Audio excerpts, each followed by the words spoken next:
WBPSC clerkship পরীক্ষার syllabus কি কি রয়েছে, কোন কোন বিষয়ের কোন কোন টপিক থেকে প্রশ্ন আসবে, আজকের এই ভিডিওতে আপনাদেরকে জানিয়ে দেব। ডব্লিউবিপিএসসি ক্লার্কশিপ পরীক্ষায় ইংরেজি বিষয় থেকে 30টা প্রশ্ন আসবে 30 নম্বর, জেনারেল স্টাডি 40 নম্বর, অ্যারিথমেটিক 30টি প্রশ্ন 30 নম্বর। মোট 100 নম্বরের পরীক্ষা হবে, 90 মিনিট সময়সীমা। এবং সবচেয়ে গুরুত্বপূর্ণ বিষয় হলো এখানে নেগেটিভ মার্কিং রয়েছে 0.25 নম্বর। এই ইংরেজি বিষয়ে কিন্তু আপনারা vocabulary, grammar, sentence structure, synonym, antonym থেকে প্রশ্ন পাবেন।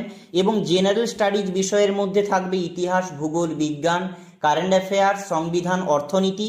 অ্যারিথমেটিক বা পাটিগণিতের মধ্যে আপনারা পেয়ে যাবেন দশম শ্রেণীর সমস্ত অধ্যায়গুলো থেকে প্রশ্ন। ক্লার্কশিপ পরীক্ষার নতুন সিলেবাস অনুযায়ী এক্সাম বাংলা পাবলিকেশনের তরফ থেকে প্রকাশিত হয়ে গেছে ক্লার্কশিপ আল্টিমেট গাইড। বইটি সম্পাদনা করেছেন কৌশিক রয় স্যার, সিডিপিও ডব্লিউবিসিএস অফিসার হিসেবে কর্মরত।